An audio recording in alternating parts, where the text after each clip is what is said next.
Donc Kagame aza na perte de vitesse. Kagame azola la te, Kagame bandi liboma, Kagame mutu et baby. Déjà et comme Kolubama surtout na ba ennemi à Mboka. Et non voilà, Félix Antoine Tshisekedi Tshilombo a quelque signé d'accord, a signé d'accord mais les mêmes jours ils ont signé accord au même moment bazo ko faire tomber Uvira. D'ailleurs, ce n'est pas Trump qui a appelé, c'est le vice-président des États-Unis qui a appelé. Et lorsqu'il a appelé Kagame, il a dit quoi Kagame? Oh, et ça qui était Kagame du coup, aussitôt dit, aussitôt fait. Na minute Oyo, troupe rwandaise, Oyo, bazana Uvira. Ba Oyo, ba qui faut faire tomber Uvira parce que ba bunda pété. Suite à trahison. Bako sa chef de l'État parce que ça va nous quand ndenge ba moni que non ba bandi siko ko sala retrait bon ça va chef de l'État zelana nous ko nga sala ba nomination ya sika zelana nous étape non ya ba retrait et salema non chef de l'État ko yo kam tout mon côté parce que na minute oyo c'est à manger il y a à manger à boire c'est maintenant où là Bukavu il faut ba bima Goma faut ba bima bango nyonso balungu après baoye la biso nanga na ekili na mobimba na ba Daniel Safu na kati parce que yepe sa région na bango na yepe na kati ba o nyonso ba trahi ba fangi diongo nyonso na kati bango nyonso ba yela biso bango na Kinshasa to kucha bango na stade de Martyrs.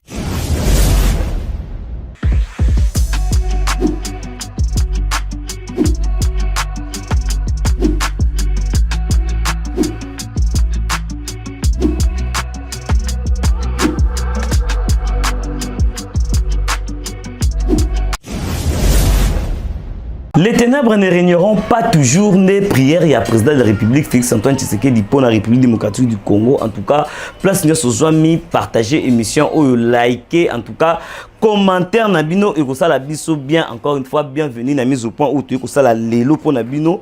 En tout cas, Uvira et Lukeli Kagame ba problème. Uvira et ici Kagame pongite. Uvira Kagame akomi na suka shit ya régime ya Kagame. En tout cas Rwanda mobimba ezo ningana na minute oyo en tout cas retrait ya ba troupe rwandaise na sol congolais et bandi déjà na Uvira bango nyonso ba kangi bisaka na bango ba bandi kozonga. En tout cas nous allons en parler au cours de cette émission. Donc yo mutokute na occasion ou partager pe émission ou pour que bande ko mususu o nan ba kute na occasion te bango pe ba occasion ba yeba qu'est-ce qui se passe nini esali qui était Kagame akanga bisaka na ye ya ba troupe na ye azonga na bango na Rwanda nini et bangisi Kagame makasi boui.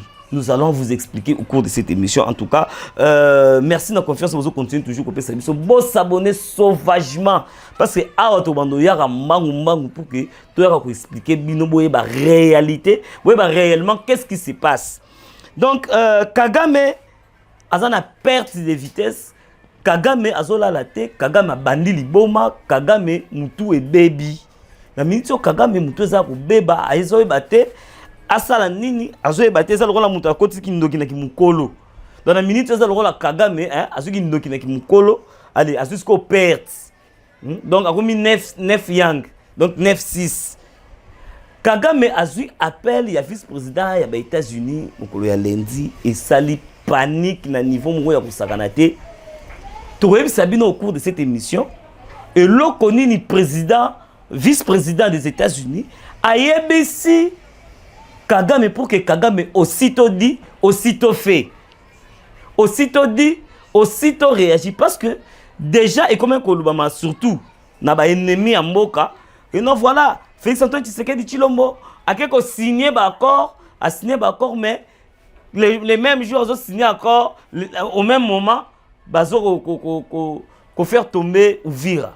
Au moment où était d'accord wana bakosa ki Félix Tshisekedi oh non ba musu ba lobi ezaki piège donc ba opposant musu samboka na biso ba ki était ana ba piéger Félix Tshisekedi musu ba lobi ki était moni ba bilo on te ba ki était et quoi aboutir na rien ba musu ba ko tout na question est-ce que ndeba signé ba accord guerre effectivement aussi là na est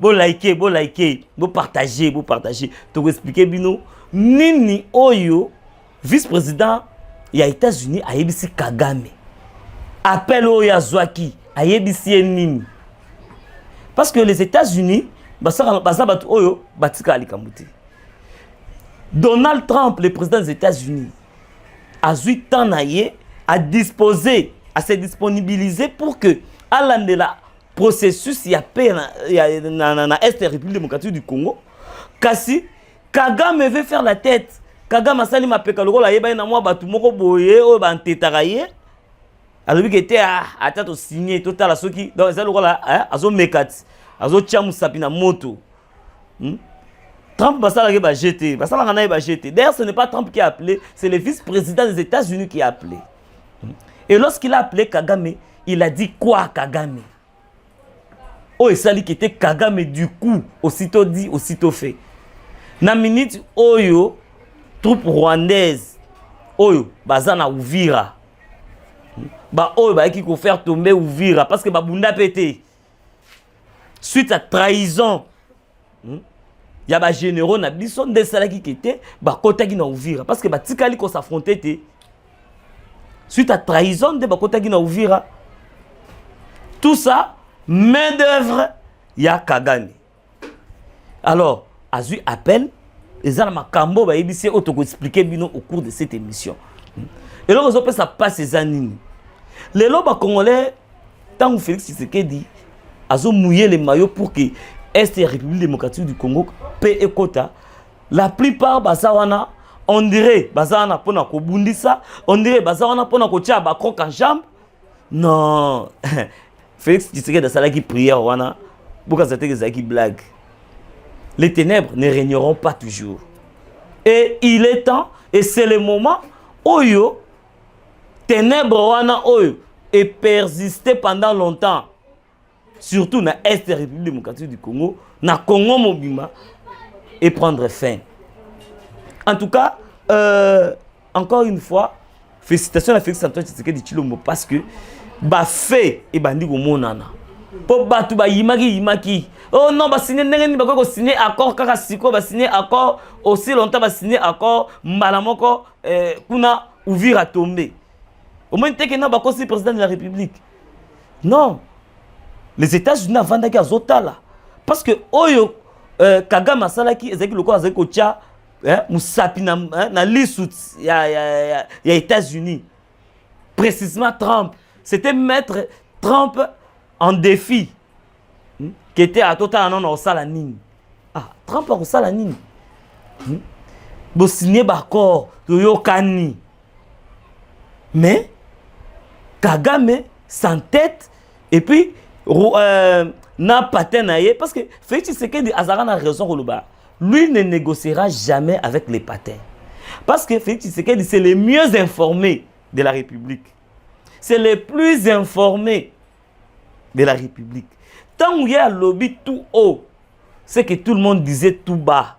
Donc on a cessé, il y a le lobby tout haut. Que non, tout le monde a M23 et tout, AFC wana. C'est Kagame. Alors il n'a pas mâché les mots. Et pensez-vous que non, le bien que on dirait que le M23 et les AFC, Congolais n'ont créé le Kwana. Non, ce ne sont pas les Congolais parce que AFC, M23 n'ont pas la force. Il y a qu'on résister même quelques secondes comme ça devant les FRDC. Bazana Nguyanati, Bazana Pemawanati. Mais curieusement, ezana ba kongomani mususu oyo bazawana pona prenons par exemple aujourd'hui ba député mususu ba politique mususu tozana bango na mboka oyo ba tokola ba Daniel Saf donc au longwe na yo obima député national to mona loko salate to mona loi oyo apporter la batute du coup yo na longwe OK ko rejoindre kaya ba ennemi bino nyonso bako ambale bino na sachet moko ba oya na bino na martyr ba peine de mort ezana sima na bino tous les traîtres eux ba généraux ba traîtres ba traître siko appel et bengami retrait tolandi kutu na ba retrait ya ba ya ba troupe rwandaise ne ba bandi déjà ko bazo bimana mangu mo na vitesse au saranate parce que États-Unis le but était au cas où ba s'attarder ba ko frapper na niveau moko oyo et vous ala irréversible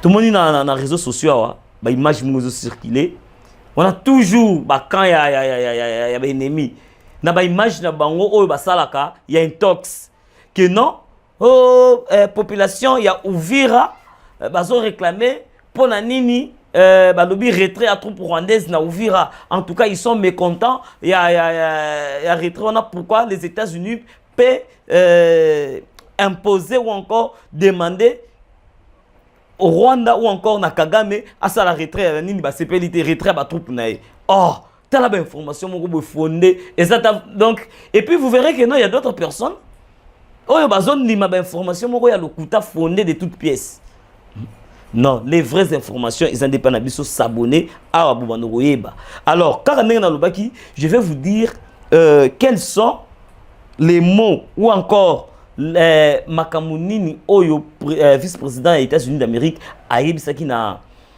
Kagame oyo et puis Kagame verkuiti nde tolobaka verkuiti azo la te azo toka bazo poupoler mpepe bazo sopele mai glycémie est bougé tension est bougé donc quel a été avertissement ou encore et là, aux États-Unis ou encore vice-président des États-Unis, Ayebisi Kagame.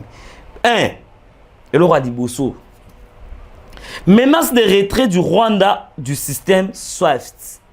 Je pense que peut-être que vous va comprendre. Je vais expliquer ça. Vous avez toujours branché. Je vais expliquer ça. Les retraits, donc les retraits du Rwanda du système SWIFT. Ça veut dire quoi? Donc, d'ailleurs, vous devez savoir que c'est parmi des sanctions les plus redoutées au monde. En tout cas, les sanctions sont les retrait du système SWIFT. Donc, et paralyser Mboka Mobimba. C'est quoi le système SWIFT? Je vais expliquer. Et premièrement, paralysie du système bancaire rwandais. Mon système bancaire, il y a Rwanda. Et vous allez paralyser. Dès lors, ça les retrait. Il y a Rwanda dans le système SWIFT. Donc, il y aura directement paralysie du système bancaire et Rwanda. Blocage des transactions internationales. Donc, blocage des transactions internationales des activités. Libanda et Kotina Moka. Et Kokota Lissousouté. Appui, quel que soit en liquide ou en nini, qui était élongé Libanda et Koti. Soit Binobo Longola, Biloko Abotinda, ça va exportation et aussi Mbati. Donc, des transactions sur le plan international. D'office, vous allez couper. On a toujours dans un cadre système SWIFT. Donc, paralysie des systèmes bancaires, blocage des transactions internationales, impossibilité pour Rwanda Air, donc c'est-à-dire avion à Rwanda, avion à Rwanda, donc Rwanda Air, d'opérer normalement. C'est-à-dire la circulation en haut, avion à Rwanda. Il faut circuler sous normalement parce qu'il y aura des zones où barobanda lekate barokotate donc barotika la na katiwana et là il y a un déficit énorme pour le Rwanda. Ce n'est pas fini. Blocage des paiements Visa Mastercard dans tous les pays. Kagame wa lukeli ba Rwanda ba problème ba fandaki na bango mutu makasi ko bwa koyoka kitetu ta la place comme ici ta place mémé na minute ko soit neza entre incompréhension entre Kagame na nanga incompréhension moni ba buso bo sel singa moni peso ko singa to lo ki kete to tika bo yoka bo samba nanu bo soinité moi suis moi. Blocage des paiements Visa Mastercard dans tous les pays Yamokili. Mastercard des années pendant peut-être ba mususu ba utiliser ma carte ti. Vous avez une carte bancaire, vous avez na carte Visa. oyo et qu'on permettre yo même moi tous en mboka mpaya so aux en mongo na yo na banque facilement la carte ou qu'on retirer qu'on ça la retrait mais ce qui aux en oyo ya Rwanda carte visa oyo qui était ya Rwanda au kotika la ko ça la retraité même si on a liwana zo bisabino ce n'est pas fini. Arrêt quasi total des exportations notamment des minéraux. D'ailleurs nous va s'arrêter la minéralité. Ba minéraux à Congo, ba bomisara ba Congolais sont en train de tuer des milliers de Congolais à l'est pour que ba yi ba minéraux à Congo ba que nous ça ba exportation au ba salaka ne ba lobi suspension quasi totale. Donc arrêt plutôt je voulais dire arrêt quasi total. Il y a exportation, il y a ba minéraux. Pour ça d'abord on a ba minéraux pété. Ba minéraux ka ba yi ba na Congo mais ba kokata yango moyen ko ka o déjà ba sala provision ba sa provisionna wana et si même kaka o ba sa provisionner wana moyen pe ba sala sikoyo ba exportation nango pe ezate interruption nango ça ruinda tout ça et puis pour finir wana tout ça kaka na premier point o eza ya menace ya retrait. Il y a Rwanda du système SWIFT. On a tout ça dans le système SWIFT. Oyo, président, vice-président des États-Unis, a bengi Kagame pour expliquer. Alors, et puis, effondrement économique immédiat. Effondrement économique immédiat. Parce que les autres, tout le monde a fait quand même moins économie à Rwanda. Des autres créent moins stabilité dans la Rwanda par rapport à des minéraux à Congo, au bazo yiba, bazo bomisa ba congolais pour que bango sur le plan économique ba comme stable. Mais le vice-président des États-Unis a bengi à lui quitter tout ça bazo kata yango. Et puis suspension.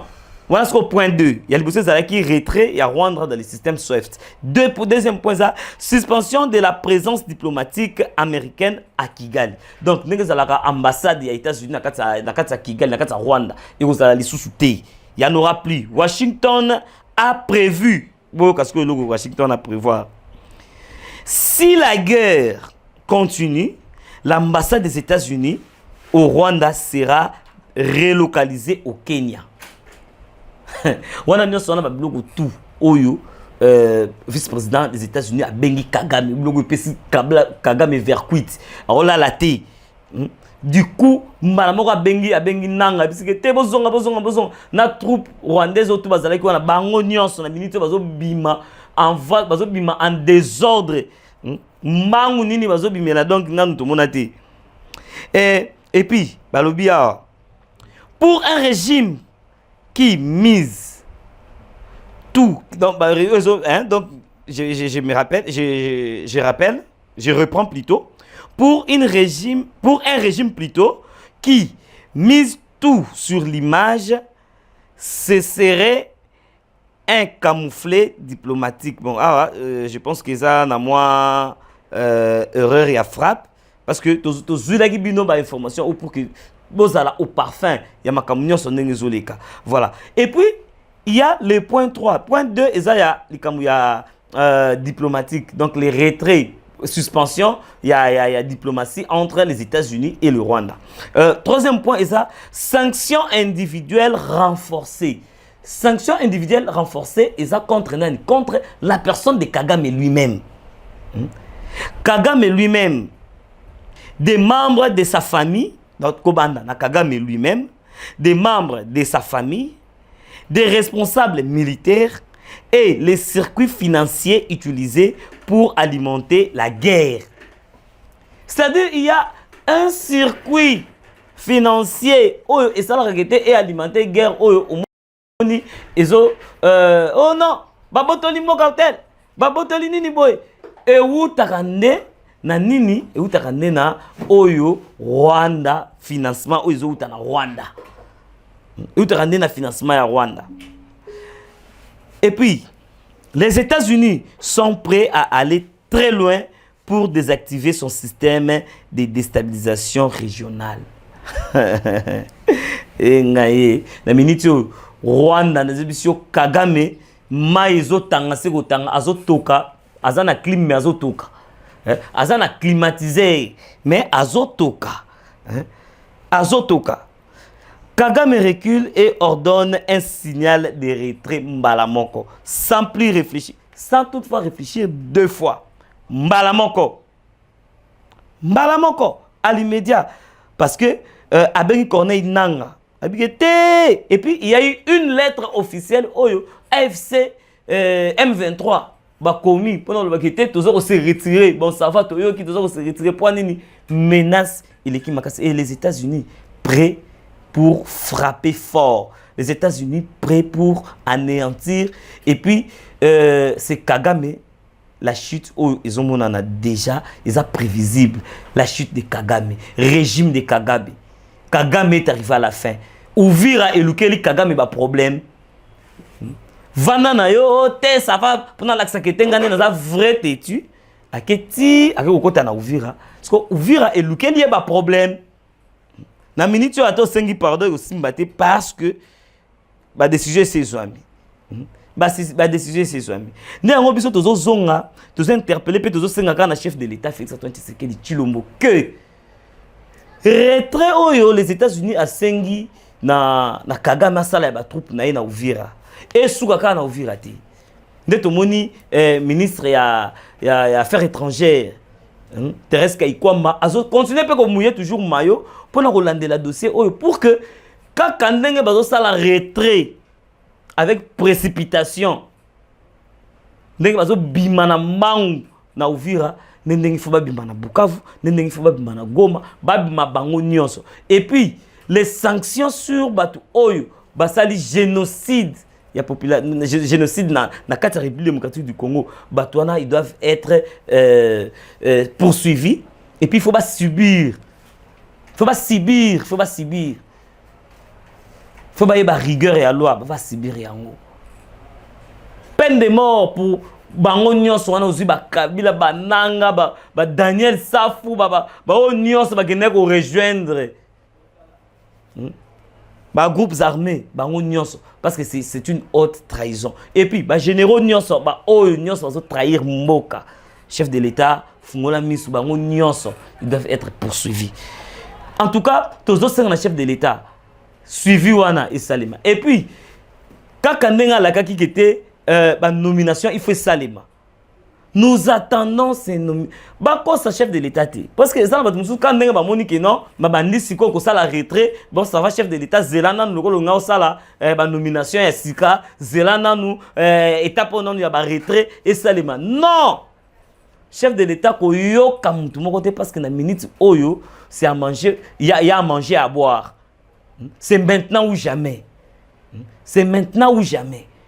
Donc, nommer les bisso chef d'état-major oyo azala très traité oyo aza loyal oyo aza patriote c'est-à-dire oyo aza na amour ya mboka aza na amour ya patrie bango na nde tia bango na tête ya armée pour que lelo oyo trahison masolo to beta ya trahison et beta malisusu te lelo oyo to changer pe discours to beta pe masolo mususu armée na biso eza makasi mais le problème c'est que infiltration est à un niveau moko impossible et c'est le moment de mettre fin parce que ambassadrice il y a États-Unis à lobby la RDC la République démocratique du Congo a le droit de se défendre tant ou déjà va passer message c'est un langage codé que c'est maintenant la République démocratique du Congo peut s'allier à n'importe quelle force comme on a quitté, s'allier pour défendre l'intégrité territoriale. Et c'est le moment. C'est le moment parce que nous avons pleinement raison. Bah, encore est signé, mais qu'est-ce qui n'est pas fait? Qu'est-ce que Félix Antoine Tshisekedi n'a pas fait? Et c'est maintenant le moment d'agir. Et c'est maintenant le moment il y a aussi ça et puis pour rendre compte na batu nyonso o ba trahir mboka na biso ils doivent subir la rigueur de la loi. En tout cas tu y a qui manque pour que to meka ko expliquer bino oui ba ki à l'heure actuelle Uvira ba troupe rwandaise bazo bima en désordre moi na yebela mangu ko kipete mutu ko kipete donc mutu nyonso luka na bima nanu. Et puis, il y a Uvira te, nde tozozela. Bukavu il faut babima, Goma il faut babima, bango nyonso balungu. Après baoye la biso nanga na ikiri na mobimba na ba Daniel Safu na kati parce que yepe sa région na bango na yepe na kati. Ba o nyonso ba trahi ba fangi diongo nyonso na kati. Bango nyonso ba yela biso bango na Kinshasa to kucha bango na stade de martyr. To juger bango population na juger bango. Et monsieur Sile. Nous allons nous écouter très prochainement.